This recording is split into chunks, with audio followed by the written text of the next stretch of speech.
بسم الله الرحمن الرحيم. أولا السلام عليكم ورحمة الله وبركاته. بعد سلام. وأنا جواه محمد رزاق عبد الله. وما كان إذا كوسو قد بين دونا 10 كاني أفريد طبانات كورسدني إكسل أكاونتنج. 10 كان أفريد طبانات وحين كبرن دونا habka la isugu xirxiro account receivable ledger, account receivable control account, account receivable subsidiary ledger. So saddexdaas ayaan rabnaa inaynu barano habka la isugu xirxiro. So intaan gudagalin habka la isugu xirxiro waxaan rabnaa saddexdooda maxay tahay xiriirka ka dhaxeeya ee keeni kara in la isku xirxiro. Maxayn ugu baahannahay inaan isku xirxirno ayaan rabaa horta inaan ka hadlo. waxa ugu horeeyo account receivable ledger wax uu ku sheegayaa guud ahaan deynta kaaga maqan macaamiishaada. laakiin haddii la isweydiiyo la yiraahdo yay ku maqan tahay lacagahaasi maxayse ku qaateen maaha account receivable ledger su'aal uu ka jawaabi karo. su'aalahaas waxaa ka jawaabi karo account receivable control account iyo account receivable subsidiary ledger. account receivable control account asigu wuxuu ku sheegayaa guud ahaan macaamiil kasta inta lagu leeyahay. haddii loo baahdo macaamiil kasta in la ogaado wax uu ku qaatay deyntaasna waxaa laga ogaan karaa account receivable subsidiary ledger. sababta waxaan rajaynayaa kala fahanteen. account receivable subsidiary ledger waxaa ka heli kartaa macaamiilkani deynta qaatay waxa uu ku qaatay. waxa uu ku qaatay lacag ahaan, wuxuu ku qaatay alaab hebel, taariikh hebel, numberkiisa meesha laga heli karo waxaa leedahay account receivable subsidiary ledger. sidoo kale account receivable control account waxaa laga heli karaa wadarta guud ahaan ee macaamiilkaas uu qaatay. account receivable ledger kan waxaa laga heli karaa guud ahaan deynta ay macaamiishu wada qaateen. so marka sidee la isugu xirxiraa oo loogaga maamulaa account receivable subsidiary ledger ayaan rabaa marka inaan intuso. okay aan usoo laabto marka habka hadda la isku xirxiri lahaa. so halkan waxaa igu diyaarsan main oo ah account receivable. sidoo kale waxaa halkan igu diyaarsan sheetkan kale customer list, liiska customerka oo formatkiisa aan diyaarsaday. sidoo kale halkan waxaa igu diyaarsan macaamiisha. so macaamilka ugu horeeya waxa weeyaan cabdiraxmaan maxamed, magaciisa numberkiisana waa kasa. sidoo kale date waxaan ku qori doonaa taariikhda wax ay dhaceen, explanation waxa dhacay maxay yihiin. hadduu alaab gatay alaab uu gatay, hadduu lacag bixiyay lacag uu bixiyay, waxaas ayaan ku qorinaa. hadduu deyn wax ku qaatana lacagteeda waxaan gelin doonaa debitka. haddii uu deyn iska keenana creditka ayaan gelin doonaa amountkaasi. balanceigana wuxuu noqon doonaa haraaga. sidoo kale macaamilka kale waa anwar maxamed. sidoo kale waa sidii hadda oo kale, kii hadda ayuu la mid yahay. sidoo kale khaliif. so wax kale ma aanan samayn, waa aan qorqoray oo keliya, waa aan diyaariyay, waa qorid. weli shaqo ma aanan bilaabin, shaqada hadda kadib ayaan bilaabayaa. so marka adiga maxaa lagaa rabaa inaad soo diyaarsato formatkan. marka aad soo diyaarsato kadib inaad shaqada usoo laabato. okay shaqadu halkay ka bilaabanaysaa? shaqada waxaan ka bilaabi doonaa account receivable. sheetkan main ayaad imaanaysaa, then rowga F5 ayaan joogaa soo ma. rowgaas anuu joogo waxaan dhihi doonaa equal, then waxaa imaan doonaa customer list, then totalka rowgiisa ayaan imaan doonaa, click ayaan ku siinaya, then waxaan dhihi doonaa enter. okay account receivable-ka iyo customer listiga sidaas ay isugu xiran yihiin. waxaan usoo laaban doonaa customer list. customer listigu iguma qorno macaamiiladani magacyadooda. okay waxaan dhihi doonaa number, macaamilka koowaad, nameka ayaan imaan doonaa, equal ayaan dhihi doonaa. waxaa la yidhahdaa sheetka cabdiraxmaan imaaw, cabdiraxmaan maxamed ku dhufo, then equal leh. okay customerka labaad equal leh, waxaa imaadaa waa anwar maxamed ku dhufo. then customerka saddexaad equal aa leedahay waa khaliif, then so saddexdaas ayaan aniga tusaale ahaan usoo qaadanayaa. adiga waa aad ka badin kartaa. so customer kasta haddaad rabto inaad mid kale ku darto calaamadaas balaaska ayaad click ku siinaysaa.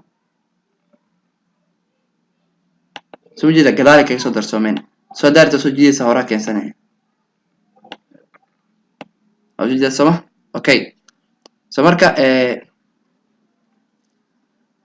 waxa laga rabaa customer kasta inaad u sameeyso sheet asi u gaar ah oo xogtiisa aynu ku diiwaan gelino then double click ku sii customer magaciisa qor Faarax oo kale then kadibna halkaan ku qor marka soo formatkan oo kale inta ku qor marka okay saddexdan anigu hadda rabaa inaan ku bixiyo example-ka so saddexdan ayaan tusaale inoogu filan so waa ka badsan kartaa adiga okay waxaan soo qaatay waa magacyada okay waxa kale rabaa halkan waa totalka inaan sameeyo aan dhaho equal sum bracket for intaan iska soo dardarinaan then control enter aan dhaho okay then waxaan imaanayaa halkan wax kale ma sameynayay tusaale ahaan kowda bisha koowaad 2019 kaan dhaho beginning balance ninkani kowda bisha koowaad 2019 ayaan buugga u furnay waxa uu qaatay ma jiro wax balance ah ma jiro so waxaan rowga ka hooseeya waxa dhigi doontaa equal so equal marka la waxay maanta rowgan e4 plus waxaa dhigi doontaa waxa ku dartaa debit amount-iga soo gala waxa ka jartaa credit-ka amount-iga soo gala then waxa leedahay enter then wax kala sameyn calaamadda marka soo muuqato waxa dhigi doontaa okay so custom ku xiga sidaas oo kale ayaa sameyn doontaa so kowda bisha koowaad 2019 ando waa beginning balance okay balance ma waa 0 wuxuu qaatay ma jiro equal leh sida hadda kala sameynaysaa marka balance-ga rowgaas balance-ga plus waxa ku dartaa amount-iga debit ka soo gala waxa ka jartaa amount-iga credit ka soo gala then waxa dhigi doontaa control enter then calaamadda marka soo muuqato oo soo jiid kan kale saddexaad sidaas oo kale ayaa sameynaysaa kowda bisha koowaad 2019 waxaa dhigi doontaa beginning balance haddii customkan uu jiro balance hore aan ku lahayn waxaan gelin doonaa balance hore ayaa jiro waa $100 dan waxaa dhigi doonaa equal godkan balance-ka waxaa ku dartaa debit-ka amount-iga soo gala waxaa ka jartaa credit-ka amount control enter ayaa dhigaysaa then si automatically ah waa soo jiidaysaa okay dan wax kale ma sameynaysid saas markaa samaysid kadib waxay imaan doontaa customer list dan Cabdiraxmaan Maxamed equal aa leedahay waa macaamiilka koowaad sheetkiisa imaan doontaa Cabdiraxmaan Maxamed markaa ku dhufato kadib waxay imaan doontaa qaybta u hooseysa aad imaanaysaa dan waxaa leedahay enter kan kale ku xigay soo kala sameynaysaa equal aa leedahay waa Anwar Maxamed Anwar sheetkiisa tag rowga u hooseeya click ku sii dan waxaa dhahdaa enter waxaa ku xigay customer-ka kale Khaliif sheetkiisa tag Khaliif rowga u hooseeya imaam dan waxaa dhahdaa control enter okay hadda waxa isku ka xiran saddexdoodu way isku xiran yihiin so main code account receivable iyo customer listiga iyo customer kasta sheetkiisa gaarka ah saddexdoodu hadda way isku xiran yihiin so marka hadda halka aan wax ka maamulayo waa halkee waxaan ka maamulayaa customer kasta sheetkiisa ayaan ugu qorayaa haddii uu deyn qaato haddii uu lacag keeno waxaas oo dhan waxaan ku qorayaa sheetkiisa u gaar ah Cabdiraxmaan Maxamed wuxuu leeyahay sheet gaar ah dhaqdhaqaaqiisa oo dhan sheetkaas ayaan ku qorayaa Anwar Maxamed sidoo kale Maxamed Khaliif sidoo kale sheetkooda ayaan ku qorayaa haddaan imaado sheetka Cabdiraxmaan okay labada bisha koowaad 2019 waxaa ka soo qaadaa inuu qofkaani qaatay $1 bariis ah qiimihiisuna waa $50 iska leh soo jeedaan aan imaado marka customer listiga fiiri isla markii Cabdiraxmaan Maxamed waxa ku soo ziyaaday $50 aan tahay account receivable keena $50 boqol hore ahayd konton hadday kusoo darsantay. Okay, kasoo qabo inuu lacag keenay 3 bisha koowaad 2019 ayuu lacag keenay lacag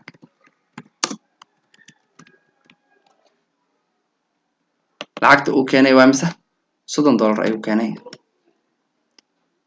hadda fiir customer listigeena Cabdiraxmaan Maxamed meeqa ku tagan guud ahaan $20 guud ahaan meeqa anaga maqan $120 account receiver keentay $120 soo ma jeed.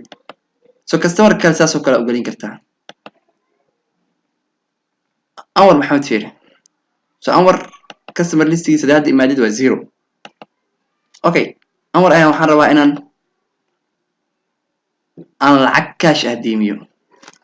okay 3 bisha koowaad 2019 lacag cadaan ah ayaan siiyay.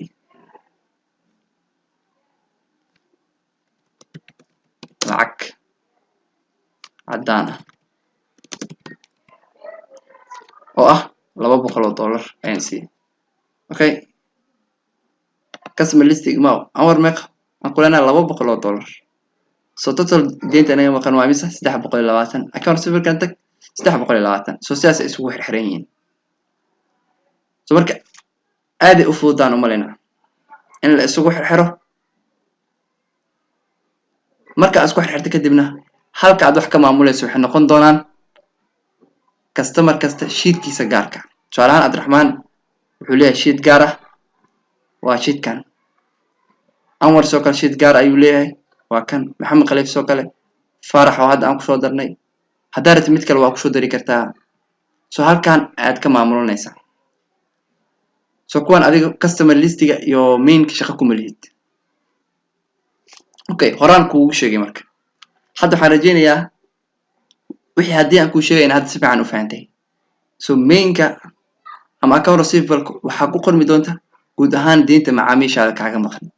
laakiin haddaad rabtid inaad ogaatid macaamiil kasta guud ahaan meeqaan ku leeyahay waxaa ka ogaanaysaa customer listing oo ah control account. so waa kan Cabdiraxmaan Maxamed guud ahaan waxaa ku leeyahay 20 Anwar 200 Maxamed Khaliif 100.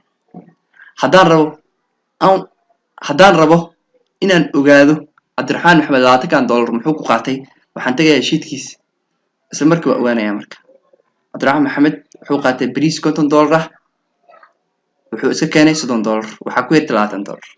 so dheedka meesha ayaan ka ogaanayaa taariikhii uu qaatay. so marka aad ay u fududahay.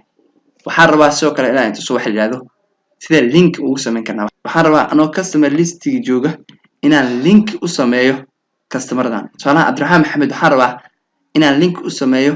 linkaas markaan click siiyo waxaan rabaa si automatically inuu geeyo sheetkiisa. hadda sheetka waxaan qasbanaa inaan imaado soo ma Cabdiraxmaan sheetkiisa inaan imaado. sidoo kale Anwar Maxamed sheetkiisa aniga imaado. waxaa laga yaabaa customeradan boqolaal ay gaari karaan. so way kugu adkaanaysaa marka customer kasta sheetkiisa inaad raadiso halkan aad ka raadiso qaybtan hoose oo ujeedana marina inaad ka raadiso aad ay u adkaanaysaa. marka waxaa loo sameynayaa link. customer kasta link aad ku sameynaysaa halkan. linkaas markaad click ku siiso si automatically wuxuu ku keeni doonaa sheetkiisa. hadda Cabdiraxmaan aan sameyno anoo joogo rowgiis ayaan waxaan sameynayaa right click dan waxaan dhihi doonaa link. linka markaa ku dhufato halka uu qoray waxaa text display qoraalka lagugu soo bandhigayo maxay tahay waxaa igu qortaa click here. dan waxay imaanaysaa halkan ay ku qoran tahay place in this document. dan kadib waxaa ka dooranaysaa Cabdiraxmaan dan waxaa leedahay okay. so waa ujeedaa marina hadda Cabdiraxmaan click aan ku siiyo si automatically wuxuu igeenayaa sheetkiisa. click aan siiyo waa kana ujeedaa soo Cabdiraxmaan sheetkiisa ayuu keenay. okay hadda aan mid kale Anwar aan ku tuso sida hadda oo kale aad sameynaysaa. right click aad leedahay dan waxaa leedahay link dan kadib magaca ku soo muuqnaa waxaa rabtaa iska qoran kartaa guuji dan waxaa dhigi kartaa place in this document imaaw Anwar ka dooro dan waxaa dhahdaa okay. haddaan ku dhufto fiir marka si automatically wuxuu igeenayaa sheetka Anwar ee gaarka uu u lahaa. aan ku dhufto oo ujeeda Anwar Maxamed. sidoo kale Maxamed Khaliifna sidoo kale aad u sameyn kartaa. so cashirkeena maanta intaas ayuu noogu egyahay. haddii ay jiraan wax su'aalaha cashirkan ku saabsan waxaad iigu soo diri kartaa gmail-kayga shaashada kaaga muuqda ama haddii kale qaybta commentiska inoogu soo qor insha Allah waa kaaga soo jawaabi doonaa soo kale waxaan kaa codsanayaa inaad channelkan subscribe aad dhahdo inaad videogan share gareyso oo aad gaarsiiso dadka walaalaha ee jecel inay bartaan su'aala u mahadsantihiin